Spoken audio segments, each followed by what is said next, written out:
Hi friends, this is Ilakya from Adisam channel. So நம்ம சேனல்ல TNPSC related videos, general videos எல்லாமே நம்ம பார்த்துட்டு வரோம். ஸோ பார்க்காதவங்க டிஸ்கிரிப்ஷன் லிங்க் கொடுக்குறேன். பார்த்துட்டு வந்து இந்த வீடியோ பார்த்தீங்கன்னா உங்களுக்கு ரொம்ப யூஸ்ஃபுல்லாக இருக்கும். ஸோ நான் இந்த வீடியோவில் உங்களுக்கு என்ன ஷேர் பண்ணுறேன் அப்படின்னு சொல்லியிருந்தேன் அப்படின்னா குரூப் 2A அதே மாதிரி வந்து எக்ஸிக்யூட்டிவ் ஆஃபீஸரோட கிரேட் 3 கிரேட் 4ஓட ஐடியாஸ் வந்து உங்களுக்கு ஷேர் பண்ணுறேன் அப்படின்னு சொல்லியிருந்தேன். ஸோ அதை வந்து இந்த வீடியோவோட எண்டில் வந்து உங்களுக்கு வந்து ஷேர் பண்ணியிருக்கேன். ஸோ உங்கள்கிட்ட வந்து சில விஷயங்கள் வந்து இவ்வளோ நாள் நம்ம வந்து சப்ஜெக்டே பார்த்துட்டு இருந்தோம். ஸோ இன்றைக்கி வந்து ஜென்ரலாக சில விஷயங்கள் வந்து உங்கள்கிட்ட பேசலாம் அப்படின்னு சொல்லி எனக்கு வந்து தோணுது. ஸோ அதை வந்து நம்ம இந்த வீடியோவில் வந்து பார்க்கலாம்.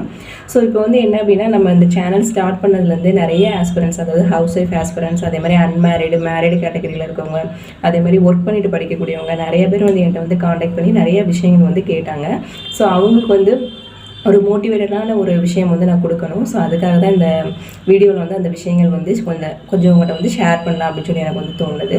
ஸோ என்கிட்ட பேசின மேரிட் உமன்ஸ் மெஜாரிட்டி என்ன சொன்னாங்க அப்படின்னா நிறைய பேர் வந்து ஒரு 4 to 5 மெம்பர்ஸ்லாம் வந்து எம்ப்ராய்டிங் ஒர்க் வந்து பார்த்துட்டு படிச்சுட்டு இருக்கோம் மேம். அதே மாதிரி இந்த ஸ்டிச்சிங், அதாவது தைக்கிறதுன்னு சொல்லுவாங்கள்ல, அதெல்லாம் பார்த்துட்டு தான் நாங்கள் வந்து குரூப் 4 வந்து படிச்சுட்டு இருக்கோம். ஏன்னா வந்து ஃபினான்ஷியல் இஷ்யூஸ்னால நாங்கள் கண்டிப்பாக அதை பார்த்துட்டு தான் படிக்கிற மாதிரி ஒரு சூழ்நிலை இருக்குது. பட் ஆனால் சுற்றி இருக்கிறவங்களாம் வந்து கணக்கில் எழுதுவாங்க, உனக்குலாம் எதுக்கு இந்த தேவையில்லாத வேலை, நீ வந்து இருக்கிற வேலையை மட்டும் பார்த்துட்டு இரு அப்படின்னு சொல்கிறாங்க. ரொம்ப டீமோட்டிவேட்டடாக இருக்குது மேம், படிக்கவே முடியல அப்படின்னு சொன்னாங்க. ஸோ நான் அவங்க எல்லாருக்குமே ஒரே ஒரு விஷயம் மட்டும் சொல்கிறேன். ஸோ நம்ம ஏன் வேலை பார்த்துட்டு படிச்சுட்ருக்குறோம் அப்படிங்கிற விஷயம் நம்மளுக்கு தெரியும். அதாவது நம்ம வீட்டுடைய சூழ்நிலைகளோ நம்மளோட பொருளாதார சூழ்நிலைகள் வந்து வெளியில் இருக்கிறவங்களுக்கு தெரியாது. நாளைக்கு நம்ம பசங்களே நம்ம ஸ்கூலில் போய் விடுறோன்னா ஒரு 20,000 30,000 பே பண்ணணும் அப்படின்னா பேசுகிறவங்க தரப்போகிறாங்களா? இல்லவே இல்லை. ஸோ அப்போது நம்ம குடும்ப சூழ்நிலை அப்படிங்கிறது நம்மளுக்கு தெரியும். அதை வந்து நீங்கள் வந்து எல்லார்ட்டையும் வந்து புரிய வைக்க முயற்சிக்கிறப்ப தான் நம்ம என்ன ஆயிடுவோம்னா லைஃப்பில் வந்து தோற்று போயிடுவோம் கண்டிப்பாக. ஸோ நான் வந்து நம்ம குடும்ப சூழ்நிலைகளை நம்ம மனசுக்குள்ளே வச்சுட்டு ஸோ கண்டிப்பாக அதாவது நம்மளுக்குன்னு ஒரு அடையாளம் வேணும் அப்படிங்கிற அந்த ஒரு விஷயத்தோட தான் நீங்கள் வந்து கண்டிப்பாக வந்து ட்ராவல் பண்ணணும். ஸோ வந்து இந்த காம்படிட்டிவ் எக்ஸாமை பொறுத்த வரைக்கும் நம்மளை வந்து அடுத்த கட்டத்துக்கு எடுத்து செல்லக்கூடிய ஒரு விஷயம் என்ன அப்படின்னா விமர்சனங்கள் தான். ஸோ அதை வந்து நம்ம வந்து கரெக்டாக கையாள தெரியணும். ஸோ கண்டிப்பாக வந்து இந்த சமூகம் வந்து நீங்கள் என்ன பண்ணாலும் பேசுவாங்க, படித்தாலும் பேசுவாங்க, படிக்கலைனாலும் பேசுவாங்க, வேலைக்கு போனாலும் பேசுவாங்க, வேலைக்கு போகலைனாலும் பேசுவாங்க. ஸோ ஒவ்வொருத்தருக்கும் நீங்கள் வந்து பதில் சொல்ல ஆரம்பிச்சிங்க அப்படின்னா லைஃப்பில் நம்ம அடைய வேண்டிய இலக்கை நம்மளால் கண்டிப்பாக அடையவே முடியாது. இந்த சமூகம் வந்து அதுதான், அதை நம்ம வந்து மாற்றவே முடியாது. நம்ம தான் நம்மளை மாற்றிட்டு நம்ம யாருக்காக ட்ராவல் பண்ணிகிட்ருக்கோம் லைஃப்பில்? உண்மையிலே நம்மளோட குழந்தைகளுக்காக தான். ஸோ அதை மட்டும்தான் நம்மளோட லைஃபோட மோட்டோவாக எடுத்துகிட்டு நம்ம வந்து ட்ராவல் பண்ணணும். ஸோ அதர்ஸ் வந்து பேசுகிறாங்க அப்படிங்கிற விஷயத்தில் நீங்கள் வந்து தயவு செய்து நீங்கள் வந்து மைண்ட் செட் பண்ணாதீங்க. கண்டிப்பாக நம்ம வந்து லைஃப் வந்து சக்ஸஸ் பண்ணவே முடியாது. ஸோ அதுக்கப்புறம் என்ன அப்படின்னா நிறைய பேர் வந்து மேம் வந்து என்னோடய குவாலிஃபிகேஷன் வந்து 10th தான், ஆனால் நிறைய டிகிரி லெவலில் இருக்கிறவங்களாம் வந்து ஒரு மாதிரி வந்து அண்டர் எஸ்டிமேட் பண்ணுற மாதிரி, அதாவது பேசலை பட் ஆனால் அந்த மாதிரி நினைக்கிறாங்க மேம், அந்த ஒரு ஃபீல் வந்து எங்களுக்கு இருந்துக்கிட்டே இருக்குது அப்படின்னு சொல்கிறாங்க.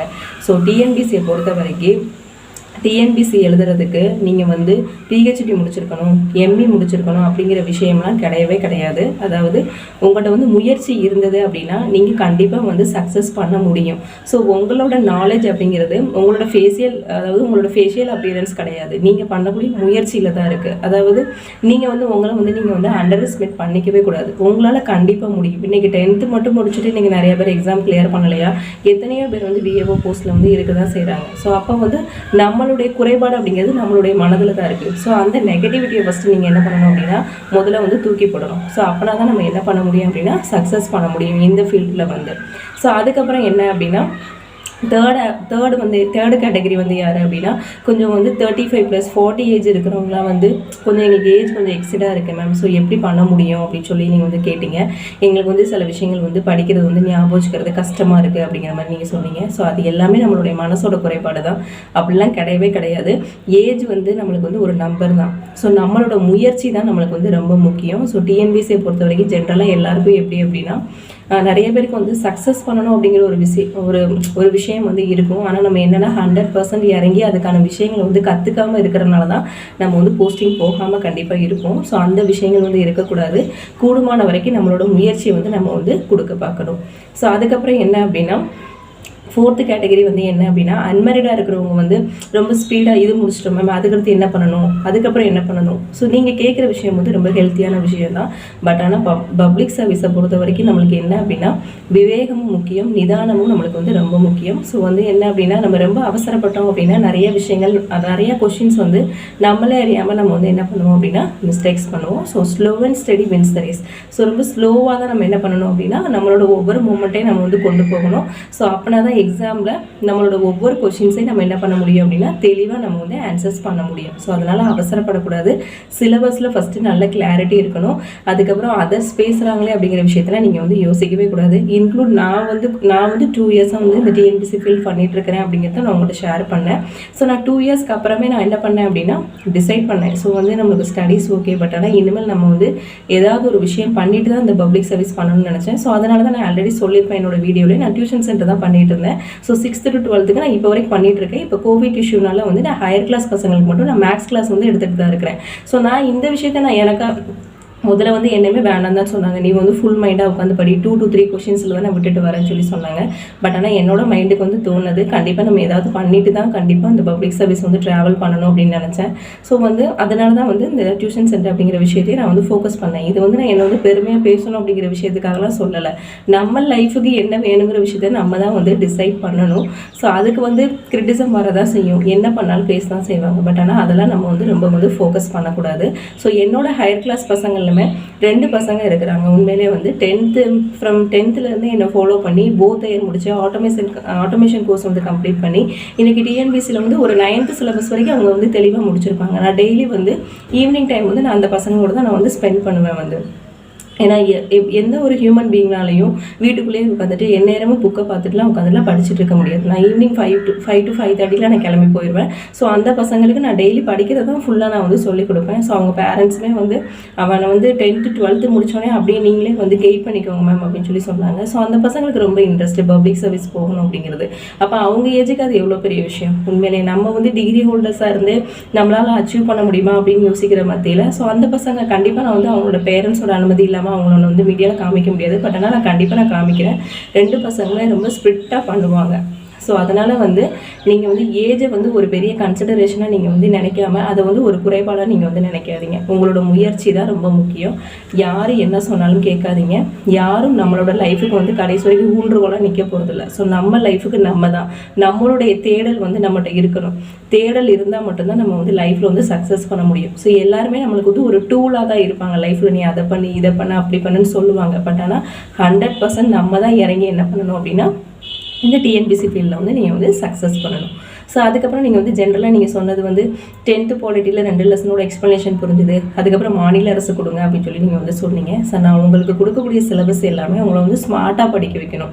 அதாவது ஒரு வாரத்துக்கு 10th 2 பாலிட்டி லெசன்ஸ் கொடுத்துட்டா நம்ம எப்படி கவர் பண்ண முடியும், கிளியராக கவர் பண்ண மாட்டோம். ஸோ அதனால் சிலபஸ் படி உங்களுக்கு கிளியரான கண்டென்ட் வந்து நம்மளோட சேனலில் வந்து வரும். ஸோ நீங்கள் அதை பற்றிலாம் நீங்கள் எதுவுமே யோசிக்க வேண்டாம். நான் சொல்லக்கூடியதை மட்டும் நீங்கள் கரெக்டாக ஃபாலோ பண்ணிட்டு வாங்க. ஸோ கண்டிப்பாக 2 to 3 monthஸில் நீங்களே வந்து நம்ம சிலபஸ் கம்ப்ளீட் பண்ணிட்டோமா அப்படிங்கிற ஒரு ஃபீல் வந்து உங்களுக்கு கண்டிப்பாக இருக்கும். ஆல்ரெடி நீங்கள் வந்து சொல்லியிருந்தீங்க நீங்கள் கொஞ்சம் ஜியாகிரஃபி எக்கனாமிக்ஸ்லாம் ஆட் பண்ணுங்கள், ஹிஸ்ட்ரிலாம் ஆட் பண்ணுங்கன்னு சொல்லியிருந்தீங்க. ஸோ அதெல்லாம் என்னோட நெக்ஸ்ட் வீக் சிலபஸில் நான் வந்து கண்டிப்பாக ஆட் பண்ணுறேன். ஸோ எனக்கு வந்து என்னோட ஸ்டாஃப் வந்து எனக்கு வந்து நிறைய ஃபெயிலியர்ஸ் வந்தப்போ எனக்கு நிறைய விஷயங்கள் கைட் பண்ண விஷயங்கள் தான் நான் வந்து உங்களுக்கு வந்து நான் ஷேர் பண்ணுறேன். ஸோ அதனால் வந்து என்னோட ஸ்டாஃப் சொன்ன விஷயமே அதுதான். அதாவது ரொம்ப அவசரப்படாத, சிலபஸ் கவர் பண்ணுறதுன்னு சொல்லி ஃபோக்கஸ் பண்ணாத, ஸோ கிளியராக படி அப்படின்னு சொல்லி நிறைய விஷயங்கள் வந்து இந்த வீக் சிலபஸ் வந்து ஹவுஸ் ஒய்ஃப்லாம் எப்படி வந்து ஆப்டாக இருக்கும் அப்படிங்கிறதுலாம் எனக்கு நிறைய என்னோட ஸ்டாஃப்ஸ் மூலமாக நான் கற்றுக்கிட்ட விஷயங்கள் தான் நான் உங்களுக்கு வந்து ஷேர் பண்ணுறேன். ஸோ அதனால் நம்மளோட சேனலில் வந்து சிலபஸ் வந்து நம்ம கிளியராக கம்ப்ளீட் பண்ணிடுவோம். ஸோ அதனால் நீங்கள் எதுவுமே பேனிக் ஆக வேண்டாம். ஸோ நம்ம நெக்ஸ்ட் வீக்லேருந்து ஹையர் கிளாஸ் தமிழே நம்ம பேலன்ஸ் பண்ணிவிட்டு நம்ம லோயர் கிளாஸும் படிக்கிற மாதிரி தான் நான் ஷெடியூல் கொடுக்கலான்னு இருக்கேன். ஸோ கம்மிங் ஃப்ரைடே, அதாவது ஃப்ரைடே வந்து நான் எக்ஸாம் சொல்லியிருக்கேன். ஸோ அந்த எக்ஸாமுக்கு வந்து நீங்கள் வந்து தயாராகுங்க. ஸோ அதுக்கப்புறம் என்னன்னா இந்த வீடியோட எண்டில் எக்ஸிக்யூட்டிவ் ஆஃபீஸரோட குவாலிஃபிகேஷன், ஸோ என்னென்ன விஷயங்கள் வேணும், குரூப் 2A என்னென்ன விஷயங்கள் வேணும் அப்படிங்கிறத நான் கிளியராக வந்து ஷேர் பண்ணியிருக்கேன். ஸோ அதை நீங்கள் ஃபுல்லாக நல்லா கோ த்ரூ பண்ணுங்கள். முதல்ல சிலபஸை வந்து நீங்கள் வந்து கிளியராக எழுதுங்க. இதான் ஃப்ரெண்ட்ஸ் இந்த வீடியோவில் ஷேர் பண்ணணும்னு நினச்சது. ஸோ இதில் வந்து மெயினாக வந்து இந்த குரூப் 2A நீங்கள் நிறைய ஐடியாஸ் கேட்டிருப்பீங்க. ஸோ அது எல்லாமே நான் எண்டில் வந்து உங்களுக்கு கிளியராக நான் வந்து ஷேர் பண்ணியிருக்கேன். ஸோ அதை நீங்கள் ஃபஸ்ட்டு சிலபஸை முதல்ல வந்து நீங்கள் வந்து நீட்டாக எழுதுங்க. ஸோ நான் ஷேர் பண்ணுற விஷயங்கள் பிடிச்சிருந்தது அப்படின்னா என்னோட சேனலை நீங்கள் லைக் பண்ணுங்கள், ஷேர் பண்ணுங்கள், சப்ஸ்கிரைப் பண்ணுங்கள். Thank you friends. எக்ஸிக்யூட்டிவ் ஆஃபீஸர் பற்றி இப்போ வந்து பார்க்க போகிறோம். ஸோ எக்ஸிக்யூட்டிவ் ஆஃபீஸர்னால் செயல் அலுவலர் அப்படின்னு சொல்லுவாங்க. ஸோ இந்த எக்ஸாம் வந்து எது கீழே வரும் அப்படின்னா ஜென்ரலாக 7A 7B 8 கேட்டகரி கீழே நம்மளுக்கு வந்து வந்துடும். ஸோ இப்போ நம்மளுக்கு என்ன அப்படின்னா இந்த செயல் அலுவலர்னால் என்ன ஜென்ரலாக அப்படின்னா இந்த கோயிலில் வந்து வரவு செலவு கணக்குகள் பார்க்குறது, விழா முன்னேற்பாடுகள்லாம் பண்ணது, அந்த மாதிரி ஒரு ரோல் தான் நம்மளுக்கு வந்து வரும். பட் ஆனால் ரொம்ப நல்லாயிருக்கும் இந்த ரோல் வந்து. என்னோடய ஃப்ரெண்ட்ஸே ஒரு 2-3 பேர் வந்து ஜாயின் பண்ணியிருந்துருக்காங்க டிஎன்பிசியில். ஸோ இதில் என்ன அப்படின்னா உங்களுக்கு வந்து 3 கிரேட் இருக்குது. Grade 1, grade 3, grade 4. So grade 1க்கு வந்து கண்டிப்பாக வந்து லா வந்து கம்ப்ளீட் பண்ணியிருக்கணும். இதெல்லாம் நம்மளுக்கு வந்து பெரிய பெரிய டெம்பிளில் வந்து போடக்கூடிய போஸ்ட் நம்மளுக்கு. அடுத்து கிரேட் 3க்கு வந்து என்ன அப்படின்னா ஏதாவது ஒரு டிகிரி இருந்தால் போதும். அதோட சேலரி பார்த்திங்கன்னா 20,600லேருந்து 65,500 வரைக்கும். டிகிரிக்கு வந்து நம்மளுக்கு வந்து ஏஜ் லிமிட் வந்து நம்மளுக்கு வந்து கிடையாது. அடுத்து என்ன அப்படின்னா கிரேடு 4. ஸோ கிரேடு 4க்கு என்ன அப்படின்னா 10th வந்து மினிமம் குவாலிஃபிகேஷன். இதில் இந்த கிரேடு 4க்கு டிகிரி இருக்கிறவங்களுக்கு நோ ஏஜ் லிமிட். பட் ஆனால் 10th முடித்தவங்களுக்கு ஏஜ் லிமிட் வந்து இருக்குது. அந்த ஏஜ் லிமிட் வந்து என்னென்ன கீழே வந்து மென்ஷன் பண்ணியிருக்கேன். ஸோ இதோட ஸ்க்ரீன்ஷாட்டும் இந்த வீடியோக்கு அப்புறம் வந்து நான் எல்லாமே ஷேர் பண்ணியிருப்பேன். அதாவது ஒரு சேலரி டீட்டெயில்டு, அதே மாதிரி அதோட சப்ஜெக்ட் என்னென்ன பேப்பர்ஸ் வரும் அப்படிங்கிறத நான் வந்து ஷேர் பண்ணியிருப்பேன்.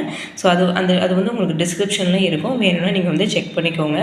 ஸோ இதில் வந்து என்ன அப்படின்னா ஜென்ரலாகவே இந்த எக்ஸாமுக்கு ஈவோ எக்ஸாமுக்கு வந்து என்ன அப்படின்னா ஏஜ் வந்து 25+ இருக்க எல்லாருமே நம்மளுக்கு வந்து எழுதலாம். ஸோ இதில் வந்து கொஞ்சம் காம்படிஷன் வந்து கம்மியாக இருக்கும். ஸோ ஜென்ரலாக குரூப் 2 குரூப் 4 படிக்கிறவங்க கண்டிப்பாக இந்த எக்ஸாம் வந்து நம்ம வந்து குரூப் 2 குரூப் 4 படிக்கிறவங்க கண்டிப்பாக வந்து யூஸ் பண்ணிக்கலாம். ஸோ ஜென்ரலாக எக்ஸிக்யூட்டிவ் ஆஃபீஸர் வந்து எத்தனை மார்க்குக்கு நடக்கும் அப்படின்னா 680 மார்க்குக்கு வந்து எக்ஸாம் வந்து நடக்கும். 680 எப்படி மேம் கேட்டிங்க அப்படின்னா இதில் வந்து பேப்பர் 1 பேப்பர் 2 அப்படின்னு சொல்லி நம்மளுக்கு 2 கேட்டகரி இருக்குது. அதாவது என்ன அப்படின்னா பேப்பர் 1 வந்து நம்மளுக்கு குரூப் 4க்கு என்ன படிப்போமோ அதே வந்து நம்ம வந்து யூஸ் பண்ணிக்கலாம். இதுக்கான சிலபஸும் நான் கீழே வந்து டிஸ்கிரிப்ஷனில் கொடுத்துருப்பேன். அதே மாதிரி பேப்பர் 2வும் நம்மளுக்கு வந்து 200 கொஷின். அந்த பேப்பர் 2க்கு வந்து ஒரு 2 புக்ஸ் வந்து நீங்கள் வந்து படிக்கணும். ஸோ அந்த 2 புக்ஸ் நான் வந்து இப்போ வந்து காமிக்கிறேன். ஸோ இந்த இருக்குல்லையே இந்த 2 புக்கு, அதாவது என்ன அப்படின்னா இந்து மத இணைப்பு விளக்கம், அதே மாதிரி சைவம் வைணவம். ஸோ இந்த 2 புக்ஸ் வந்து ஃபேமஸான டெம்பிள்லையும் கிடைக்கும். நிறைய பேர் இப்போ வந்து நிறைய ஃப்ரெண்ட்ஸ் மூலமாகவும் அப்ரோச் பண்ணி இந்த புக்ஸ் வந்து வாங்கிட்டு இருக்காங்க. ஸோ அதனால் இந்த 2 புக்ஸ் வந்து வாங்கிக்கோங்க. இந்த 2 புக்ஸ் கவர் பண்ணாலே நீங்கள் வந்து மேக்ஸிமம் நம்பர் ஆஃப் அதாவது பேப்பர் 2ல் 200 கொஷின்ஸ் இல்லையா, அந்த 200 கொஷினில் மேக்ஸிமம் கொஷின்ஸ் வந்து நீங்கள் வந்து ரீச் பண்ண முடியும். ஸோ இந்த புக் வந்து நீங்கள் வந்து கண்டிப்பாக வாங்கிக்கோங்க. ஸோ இது வந்து நான் என்னோடய ஃப்ரெண்டோட கைடன்ஸில் தான் நான் வந்து படிச்சுட்ருக்கேன். ஏன்னா அவங்க வந்து கொஞ்சம் நல்லா சாமி கும்பிடுவாங்க, அதனால் எனக்கு கொஞ்சம் நல்லா கைட் பண்ணுவாங்க. ஸோ அதனால் இந்த எக்ஸாம் வந்து நான் ஃபுல் ஃபோக்கஸ்டாக பார்த்துட்ருக்கேன், ஈஓ எக்ஸாம் வந்து. ஸோ உங்களுக்கும் இது வந்து யூஸ்ஃபுல்லாக இருக்கும், நீங்கள் வந்து கண்டிப்பாக வாங்கி வந்து படிங்க. ஸோ ஜென்ரலாக ஈஓ பற்றி விஷயம் வந்து இதுதான். அதாவது பேப்பர் 1 வந்து 200 கொஷின் 300 மார்க்கு, பேப்பர் 2வும் 200 கொஷின் 300 மார்க்கு, 80 மார்க் வந்து நம்மளுக்கு வந்து இன்டர்வியூ. ஸோ இது வந்து கட் ஆஃப் வந்து நீங்கள் வந்து கேட்காதீங்க. இது வந்து நம்மளுக்கு அந்த இயரில் அட்டன் பண்ணக்கூடிய கேண்டிடேட்ஸ் பொறுத்தது, நம்மளுக்கு கொஷின் எப்படி வரும் அப்படிங்கிற பேட்டர்ன் வந்து பொறுத்து தான் நம்ம வந்து சொல்ல முடியும் ஈவோக்கு வந்து. ஸோ அதனால் இந்த வீடியோ முடிஞ்சோடனே உங்களுக்கு நெக்ஸ்ட்டு வந்து ஒரு ஸ்க்ரீன்ஷாட் நான் வந்து கொடுத்துருப்பேன். அதாவது சேலரி எவ்வளவு, என்னென்ன குவாலிஃபிகேஷன், அதாவது இந்த எக்ஸாமுக்கான அதாவது சப்ஜெக்ட் ஸ்ட்ரக்சர், அதாவது எப்படி கேட்பாங்க அப்படிங்கிறத நான் வந்து ஆட் பண்ணியிருப்பேன். ஸோ அதை நீங்கள் வந்து வெரிஃபை பண்ணிக்கோங்க. ஸோ அது முடிஞ்சோடனே உங்களுக்கு வந்து குரூப் 2A சிலபஸ் வந்து இருக்கும். ஸோ அது வந்து நீங்கள் வந்து குரூப் 2A வந்து நான் இம்பார்ட்டன்ட் லெசன்ஸ் கொடுத்துருப்பேன், அதை முதல்ல நோட் பண்ணிக்கோங்க. டிஸ்கிரிப்ஷனில் நான் வந்து சிலபஸ் வந்து கொடுத்துருப்பேன், அதை இனிஷியலாக நீங்கள் வந்து நோட் பண்ணுங்கள். நெக்ஸ்ட் வீக்கில் வந்து அதோட டீட்டெயில்டு எக்ஸ்ப்ளனேஷன் ஃபுல்லாக நம்ம வந்து பார்க்கலாம். இதுதான் ஃப்ரெண்ட்ஸ் வந்து உங்களுக்கு கிரேட் 3யோட சேலரி பேக்ஸ், அதாவது 20,600லேருந்து 65,500 வரைக்கும் வந்து வரும். ஸோ அடுத்து என்ன அப்படின்னா இதுதான் வந்து உங்களுக்கு வந்து அந்த உங்கள் பிலாங்ஸ் டு கம்யூனிட்டியோட ஏஜ் லிமிட்டு, அதாவது 10th முடித்தவங்களுக்கான ஏஜ் லிமிட்டு அதாவது கிரேடு 4க்கு. ஸோ இதான் வந்து இதோட சிலபஸ் பேட்டர்ன். பேப்பர் 1 வந்து குரூப் 4 மாதிரி தான். பேப்பர் 2க்கு இந்து மதமும் சைவ வைணமும் அந்த புக் நான் காமிச்ச புக்கில் நீங்கள் வந்து படிக்கணும். என்ன அப்படின்னா உங்களுக்கு வந்து குரூப் 2A சிலபஸ் வந்து நான் டிஸ்கிரிப்ஷனில் கொடுத்துருப்பேன். அதை முதல்ல வந்து நீங்கள் இனிஷியலாக வந்து நீங்கள் எடுத்துக்கோங்க. ஸோ இதில் உங்களுக்கு வந்து குரூப் 2ஐயும் குரூப் 4ஐயும் பேஸ் பண்ணி சில விஷயங்கள் வந்து நான் உங்களுக்கு வந்து சொல்லியிருப்பேன். ஸோ அதுவும் உங்களுக்கு டிஸ்கிரிப்ஷனில் இருக்கும். எக்ஸ்ப்ளனேஷன் வந்து வேணுங்கிறவங்க இதை நீங்கள் வந்து கண்டிப்பாக பார்த்துக்கோங்க. ஸோ இதில் வந்து உங்களுக்கு என்ன அப்படின்னா இந்திய தேசிய இயக்கம் அப்படின்னு சொல்லி நம்மளுக்கு வந்து குரூப் 4க்கு வரும், குரூப் 2க்கு வரும். ஸோ அதுக்கு என்னென்ன லெசன் படிக்கணும் அப்படின்னா 10th நம்மளுக்கு வந்து செகண்ட் வால்யூமில் வந்து நம்மளுக்கு வந்து கிட்டத்தட்ட வந்து ஒரு 5 லெசன்ஸ் இருக்கும். இந்த 5 லெசன்ஸ் நம்மளுக்கு ரொம்ப முக்கியம். அதாவது ஐஎன்எம்க்கு, இந்திய தேசிய இயக்கத்துக்கு. ஸோ இதில் பர்டிகுலராக கடைசி 2 லெசன் இருக்கு இல்லையா, தமிழ்நாட்டில் விடுதலை போராட்டம், தமிழ்நாட்டில் சமூக மாற்றங்கள் அப்படிங்கிறது. ஸோ அது ரொம்ப நம்மளுக்கு இம்பார்ட்டன்ட். அதை வந்து நம்ம வந்து கண்டிப்பாக அதை வந்து படிச்சுக்கணும். ஸோ இதை வந்து நீங்கள் வந்து நல்லா நோட் பண்ணிக்கோங்க. இது வந்து நான் குரூப் 4க்கும் பேஸ் பண்ணி தான் சொல்கிறேன், குரூப் 2A பேஸ் பண்ணி தான் நான் வந்து சொல்கிறேன். ஸோ இந்திய தேசிய இயக்கத்துக்கு.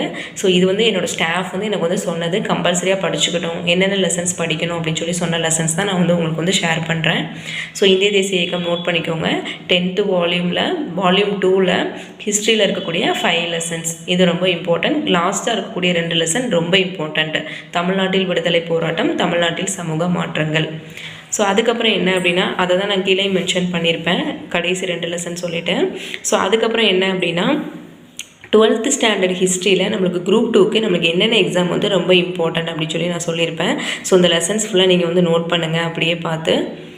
ஸோ இதில் இந்த ஃபஸ்ட்டு இந்த 5 லெசன்ஸ் கொடுத்துருக்கோம் இல்லையா, 5 லெசன்ஸ் அது ரொம்ப இம்பார்ட்டன்ட். இப்போ நான் கொடுத்துருக்கிறது வந்து என்ன அப்படின்னா, மேலே கொடுத்துருக்க இந்திய தேசிய இயக்கத்துக்கு தான் நான் சிலபஸ் சொல்கிறேன்.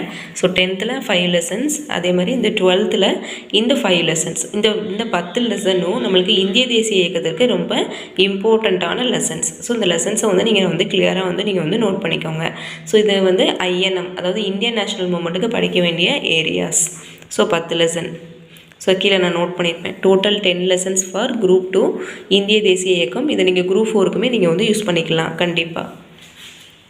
ஸோ அடுத்து என்ன அப்படின்னா, நெக்ஸ்ட்டு வந்து ஹிஸ்ட்ரியில் வந்து குரூப் 2க்கு குரூப் 4க்கு நம்ம என்னென்ன லெசன்ஸ் ரொம்ப இம்பார்ட்டண்ட்டாக பார்க்கணும்னு சொல்லியிருப்பேன். ஸோ விஜயநகர பாமினி அரசுகள், முகலாய பேரரசு, மராத்தியர்கள், குப்தர்கள், அரேபிய துருக்கர்களுடைய வருகைகள், அதில் வந்து டெல்லி சுல்தான்கள் மட்டும் படிச்சுக்கோங்க. இந்த லாஸ்ட்டாக இருக்கக்கூடிய அந்த தென்னிந்தியாவில் சமுதாய உருவாக்கம், தென்னிந்தியாவில் பண்பாட்டு வளர்ச்சி, பிற்கால சோழர்கள், பாண்டியர்கள் வந்து ரொம்ப இம்பார்ட்டன்ட். இது வந்து நமக்கு குரூப் 2க்கும் யூஸ் ஆகும், குரூப் 4க்கும் உங்களுக்கு வந்து யூஸ் ஆகும். ஸோ அதனால் இதை வந்து நீங்கள் நல்லா வந்து நோட் பண்ணிக்கோங்க இந்த லெசன்ஸை. ஸோ இது வந்து ஹிஸ்ட்ரி ஏரியா நம்மளுக்கு வந்து. ஸோ அதுக்கப்புறம் என்ன அப்படின்னா, நம்மளுக்கு வந்து அதாவது 11th வால்யூம் 2ல் வந்து என்னென்ன லெசன்ஸ் படிக்கணும் ஹிஸ்ட்ரி அப்படின்னு நான் நோட் பண்ணியிருப்பேன். ஆங்கிலேய ஆட்சியினுடைய விளைவுகள், அதே மாதிரி ஆங்கில ஆட்சியினுடைய தொடக்க கால எதிர்ப்புகள், அதே மாதிரி நவீனத்தை நோக்கி, இது ரொம்ப இம்பார்ட்டண்ட்டான லெசன்ஸ் ஹிஸ்ட்ரி ஏரியாவில். இது ரொம்ப இம்பார்ட்டண்ட். ஸோ நான் 11th வந்து மென்ஷன் பண்ணியிருக்கேன், கீழே வந்து 11th மென்ஷன் பண்ணியிருப்பேன். மேலே இருக்கிறது எல்லாமே நம்மளுக்கு வந்து லோயர் ஹையர் எல்லாமே நம்மளுக்கு வந்து சேர்ந்து வரும் நம்மளுக்கு வந்து. ஸோ அதனால் நோட் பண்ணிக்கோங்க. அடுத்து பார்த்தீங்க அப்படின்னா எக்கனாமிக்ஸு.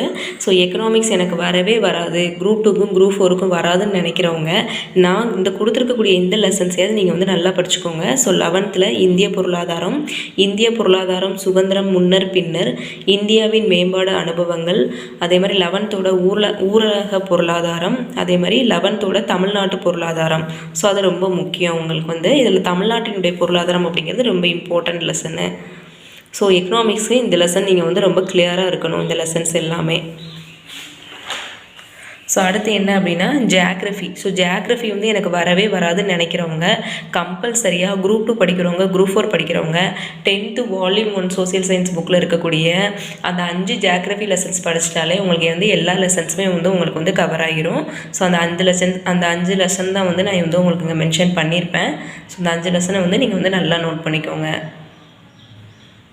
இந்தியா அமைவிடம் நிலத்தோற்றம், இந்தியா காலநிலை, வேளாண்மை கூறுகள், அதே மாதிரி வளங்கள், தொழில்கள், இந்திய மக்கள் தொகை, போக்குவரத்து, தகவல் தொடர்பு வணிகம், இது எல்லாமே ஸோ ஜியாகிரஃபியில். ஸோ இதெல்லாம் ரொம்ப இம்பார்ட்டன்ட் குரூப் 2க்கும் குரூப் 4க்கும், நான் அதனால தான் சேர்த்தே சொல்கிறேன். அடுத்து 10th செகண்ட் வால்யூமில் தமிழ்நாடு இயற்கை பிரிவுகள், மானுட புவியியல், தமிழ்நாட்டில் தொழில்துறை வகுப்புகள்.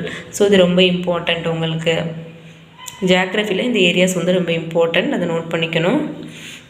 ஸோ அதுக்கப்புறம் வந்து எத்திக்ஸ் புக் வந்து படிக்க கஷ்டமாக தான் இருக்கும், ஆனால் வேறு வழியே கிடையாது, நம்ம படித்து தான் ஆகணும். ஸோ இது வந்து குரூப் 2க்கும் குரூப் 4க்கு தான் நான் சொல்லியிருக்கேன். அதே மாதிரி யூனிட் 9க்குமே நம்ம வந்து யூஸ் பண்ணிக்கலாம். ஸோ அது என்னென்ன லெசன்ஸ் வந்து நோட் பண்ணிக்கோங்க எத்திக்ஸில். 11th வால்யூம் 2ல் தமிழகத்தில் அரசியல் வளர்ச்சி, சமூக நீதி. அடுத்து வால்யூம் 2ல் வந்து தமிழக அரசியல் சிந்தனைகள். 11th வால்யூம் 2ல் வால்யூம் 1ல் வந்து தமிழ் பண்பாடு அறிமுகம், அதே மாதிரி தமிழ் இலக்கியங்கள் உணர்த்தும் உளவியல் நெறிகள். ஸோ இந்த லெசன்ஸ் ஃபுல்லாக முதல்ல நீங்கள் வந்து கிளியராக நோட்டில் வந்து எழுதுங்க. அப்படின்னா தான் வந்து உங்களுக்கு ஒரு ஐடியா வந்து கிடைக்கும். அடுத்து பார்த்தீங்க அப்படின்னா 11th வால்யூம் 1ல் இருக்கக்கூடிய தமிழர் கலைகள், இது வந்து எத்திக்ஸோடது. அடுத்து ஹிஸ்ட்ரியில் பார்த்தீங்கன்னா சிந்துவெளி நாகரிகம் 6th 9th 11th எல்லாம் சேர்ந்து படிக்கணும். ஸோ இது படிச்சிங்கனாலே உங்களுக்கு வந்து 50% வந்து சிலபஸ் வந்து கவர் ஆயிரும். ஸோ இதில் வந்து உங்களுக்கு பாலிட்டி வந்து நான் மென்ஷன் பண்ணாமல் இருந்திருப்பேன். ஸோ அந்த பாலிட்டிக்கு பாருங்கள், பாலிட்டி ரொம்ப இம்பார்ட்டண்ட்டு. ஸோ இதில் வந்து 9th பாலிட்டியில் ஃபஸ்ட்டு 5 லெசனில் இதில் நீங்கள் 4th லெசன் கூட நீங்கள் வந்து ஜென்ரலாக ரீட் பண்ணிக்கோங்க. ஆனால் 5வது லெசன் இருக்கு இல்லையா, உள்ளாட்சி அமைப்புகள் அப்படின்னு சொல்லி இருக்கு இல்லையா, அது ரொம்ப முக்கியம். அது குரூப் 2 குரூப் 4க்கு வந்து நம்மளுக்கு ரொம்ப யூஸ்ஃபுல்லாக இருக்கும். அதே மாதிரி 10th பாலிட்டியில் ஃபஸ்ட்டு வால்யூமில் இருக்கக்கூடிய அந்த 3 லெசன், இந்திய அரசியலமைப்பு, மத்திய அரசு, மாநில அரசு, இதை வந்து நீங்கள் வந்து கம்பல்சரியாக நீங்கள் வந்து படிச்சுக்கணும் 10th பாலிட்டியில். அடுத்து 10th இப்போ நீங்கள் இது ஃபுல்லாகவே நீங்கள் வந்து மேலே சொன்னது வந்து நான் 9th 10th நான் பாலிட்டி வந்து சொல்லியிருக்கேன். நான் கீழே வந்து நீங்கள் வந்து பார்த்தீங்கன்னா இப்போ ஹையர் கிளாஸில் வந்து கேட்டிங்க நிறைய பேர், அதுவும் நான் இங்கே ஷேர் பண்ணியிருக்கேன். ஸோ 12th வால்யூமில் பார்த்தீங்கன்னா ஃபஸ்ட் லெசன் இந்திய அரசியலமைப்பு, செகண்ட் சட்டமன்றம், ஆட்சித்துறை, இந்திய நீதித்துறை, இந்தியாவில் கூட்டாட்சி, இந்த லெசன் ரொம்ப முக்கியம். குரூப் 2 படிக்கிறவங்க இதில் ரொம்ப கிளியராக இருக்கணும். குரூப் 4 படிக்கிறவங்களும் இது வந்து நீங்கள் கம்பல்சரியாக நீங்கள் வந்து படிக்கணும். அடுத்து பார்த்தீங்க அப்படின்னா 11th வால்யூம் 2ல் இருக்கக்கூடிய உள்ளாட்சி அரசாங்கங்கள். ஸோ இந்த ஜென்ரலாக நான் இப்போ மேலேருந்து சொன்னேன் இல்லையா, உங்களுக்கு பாலிட்டி 9th பாலிட்டியில் என்னென்ன படிக்கணும், 10th பாலிட்டியில் என்ன லெசன், 12th இங்கே நோட் பண்ணி வைக்கக்கூடிய லெசன், 11th இது எல்லாம் நீங்கள் வந்து மெஜாரிட்டி கவர் பண்ணிட்டீங்கனாலே பாலிட்டியில் வந்து மேக்ஸிமம் நம்பர் ஆஃப் கொஷின்ஸ் வந்து நீங்கள் வந்து ரீச் பண்ண முடியும்.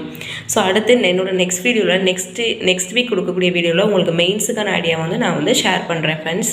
ஸோ இதை வந்து இனிஷியலாக நீங்கள் வந்து கிளியராக நோட்டில் எழுதுங்க. So thank you friends.